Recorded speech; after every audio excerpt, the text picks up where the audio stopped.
어젯밤 현대자동차 비정규직 노조가 공장 점거를 시도하면서 이를 막는 현대자동차 관리직 직원들 사이에 충돌이 벌어졌습니다.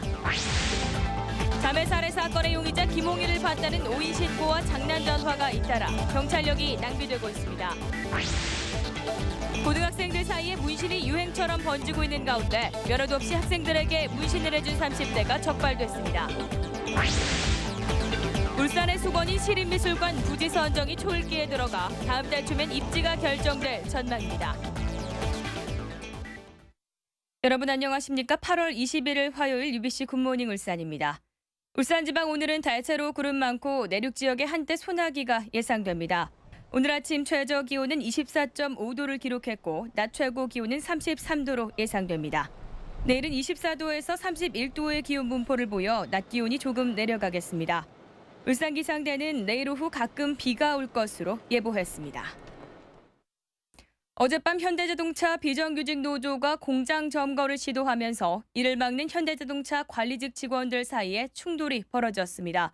비정규직 직원들의 정규직화가 쟁점입니다. 윤경재 기자가 보도합니다. 충돌은 비정규직 노조원 300여 명이 어젯밤 9시쯤 현대자동차 울산 1공장 점거를 시도하면서 벌어졌습니다.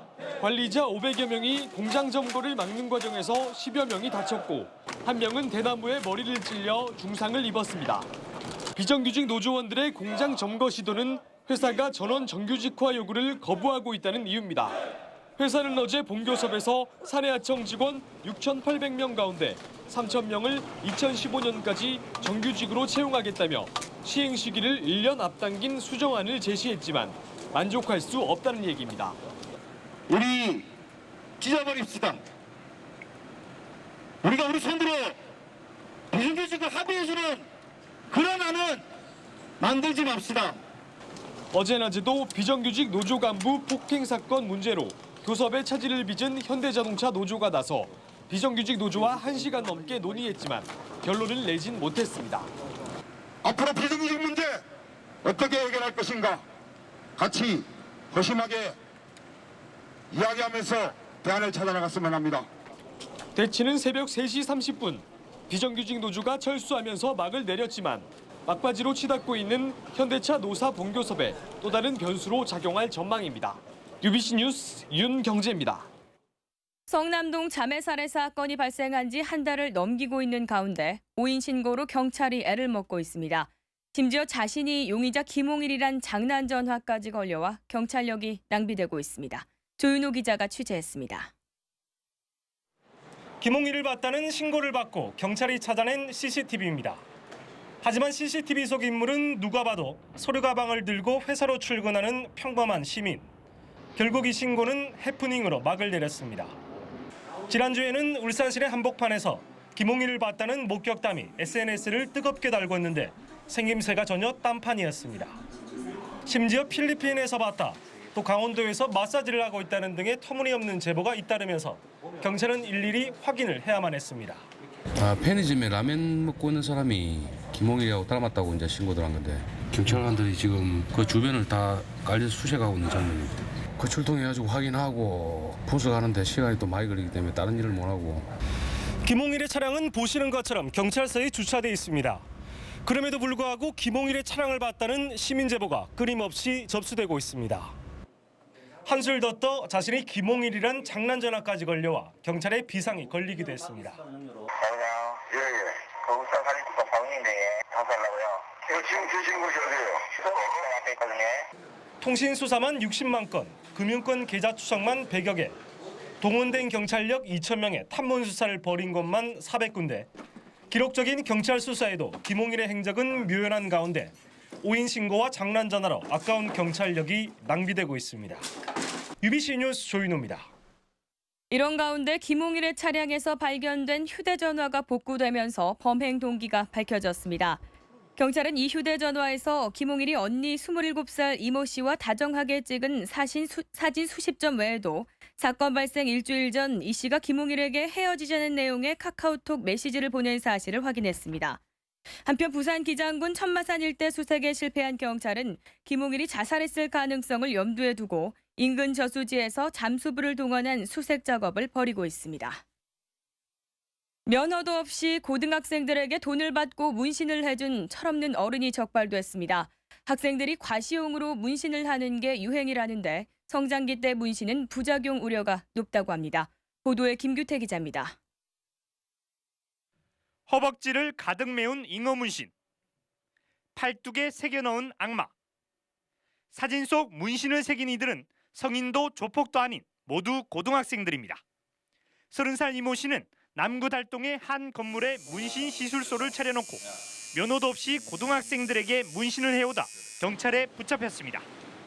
이 씨는 이 같은 시술기구를 갖춰놓고 한 번에 20만 원에서 많게는 100만 원까지 받고 고등학생 50여 명으로부터 2천여만 원을 받아 챙겼습니다. 또래에게 과시하기 위해 문신을 한 건데 최근 유행처럼 번지고 있습니다. 어디서 보려고 문신을 가져옵니다. 한 9명 정도 전부 다 몸에 문신이 보여요.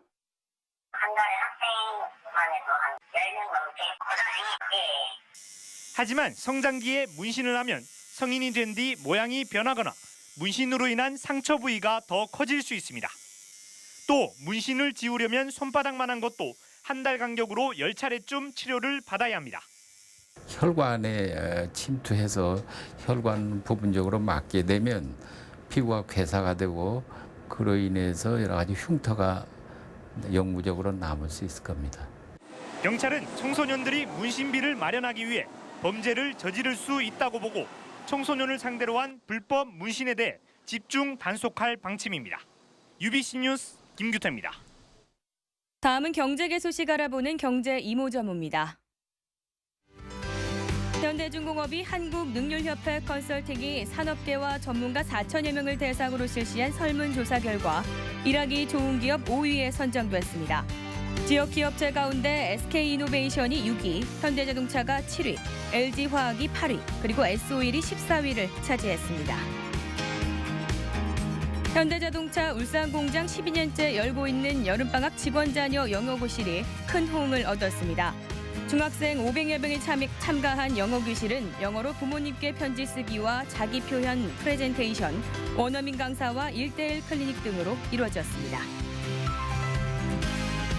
경동도시가스가 울산시 혈액원과 함께 사랑의 헌혈운동을 펼쳤습니다. 경동도시가스는 여름 휴가와 방학으로 혈액 수급에 어려움을 겪고 있다는 소식을 접하고 직원들이 헌혈운동을 펼치게 됐다고 밝혔습니다. 경남은행이 급변하는 금융환경에 능동적으로 대처하고 성장 기반을 확충하기 위해 조직 개편을 단행했습니다. 경남은행은 이에 따라 최근 급성장하고 있는 스마트 모바일 인터넷 뱅킹 시장에 발맞춰 IT본부와 스마트 금융부, 프로세스 개선부 등을 신설했습니다. 120만 울산 시민들의 수건인 시립미술관 부지 선정을 위한 현장 조사가 시작됐습니다. 시립도서관 입지도 조만간 결정될 예정이어서 지역 문화 수준이 한 단계 높아질 전망입니다. 김익현 기자입니다. 1980년대 이후 주력 산업 쇠퇴로 몰락의 길을 걷던 스페인 빌바오. 하지만 1997년 구겐하임 미술관이 문을 연 뒤 해마다 도시 인구의 3배인 100만 명의 관광객이 찾으며 도시가 활력을 되찾았습니다. 울산의 문화 예술 수준을 획기적으로 바꿀 수 있는 울산 시립미술관 부지 선정이 초읽기에 들어갔습니다. 현재 후보지는 모두 7곳. 울산초등학교와 남구문화원, 방어진 시립화장장 부지 등이 포함됐습니다. 이 접근성이라든지 또 문화의 그런 연계성, 또 앞으로 발전 가능성 오늘 그 자문위원들이 상세하게 보고 중지를 모아서 울산시가 구상하는 시립미술관은 13,000여 제곱미터 부지에 지하 1층, 지상 3층 규모로 580억 원을 투입해 2016년까지 완공할 계획입니다. 시립미술관 자문위원회는 오는 23일까지 3곳의 후보지를 선정해 울산시장에게 전달할 예정입니다. 이에 따라 다음 달 중에는 입지가 확정될 전망입니다. 시립미술관 부지가 확정되면 15,000제곱미터 규모로 계획 중인 시립도서관 위치도 조만간 결정될 예정입니다. 부지 선정을 하지 못한 공공기관들이 잇따라 자리를 잡으면서 울산의 문화 수준도 한 단계 높아질 전망입니다. UBC 뉴스 김익현입니다. 오늘 경기도 일산 킨텍스에서 열린 새누리당 전당대회에서 박근혜 전 위원장이 대선 후보로 선출됨에 따라 울산시당도 본격적인 대선 체제로 전환할 예정입니다. 새누리당 울산시당은 조만간 선거대책위원회와 대선 공약 준비단을 발족하고 추석 전에 박근혜 후보를 초청해 울산 지역 여론을 듣는 간담회를 연다는 계획입니다. 한편 민주통합당 울산시당은 오는 24일과 25일 모바일 투표에 이어 26일 현장 투표를 통해 울산 지역 경선을 실시하고 대선 체제 전환을 준비할 예정입니다. 울산시는 설계 경제성 검토 제도를 도입한 지난 2009년 10월부터 지금까지 모두 15개 사업에서 198억 원의 예산을 절감했다고 밝혔습니다. 사업별 절감액은 여천천 정비 사업 23억 원, 해야정수전 시설 개량 사업 16억 원, 온산 위생처리 시설 설치 공사가 10억 원, 그리고 울산 하이테크밸리 조성 사업이 6억 7천만 원 등입니다. 설계 경제성 검토 제도는 100억 원 이상의 대형 건설 사업 설계 용역을 마치기 전에 전문가 그룹이 다시 한번 보완하도록 하는 것입니다. 국토해양부가 전국 혁신도시를 각기 다른 색채로 조성하기로 한 가운데 울산 우전혁신도시의 색깔은 붉은색 계열로 확정됐습니다. 울산은 경관 중심의 에너지 도시라는 특성에 맞춰 오렌지색과 짙은 주황색 등 옅은 붉은색 계열이 건물의 지붕과 외벽을 장식하게 됐다고 밝혔습니다. 한편 대구는 짙은 보라색, 제주는 흰색과 검은색으로 결정됐고 광주, 전남은 따뜻한 느낌의 노란색으로 정해졌습니다. 지난달 울산 지역 무역 수지가 3천만 달러 적자를 기록했습니다. 울산 세관의 수출입 동향에 따르면 울산 지역 수출은 지난해 같은 기간보다 21% 감소한 73억 9천만 달러, 수입은 4.5% 줄어든 74억 2천만 달러로 나타났습니다. 울산 세관은 선박 59%, 유류 14% 등 수출이 크게 줄어들면서 무역 수지가 적자를 기록했다고 밝혔습니다.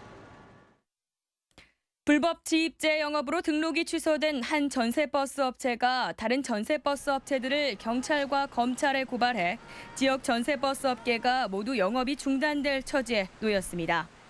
불법 지입제로 회사를 운영하다 지난 1월 부산지법에서 벌금형을 선고받고 3월에 등록이 취소된 현대고속투어는 최근 업계 관행인데도 자신들만 처벌받는 건 억울하다며 지역 17개 전세업체와 지입차주 700명을 같은 혐의로 경찰과 울산지검에 고발했습니다.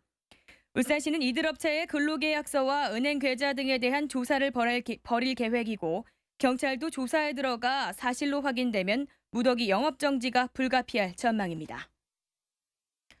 울산지법은 납품업체로부터 청탁과 함께 뇌물을 받은 고리원전 간부 44살 김모 씨에게 징역 4년에 추징금 8,900만 원을 선고했습니다.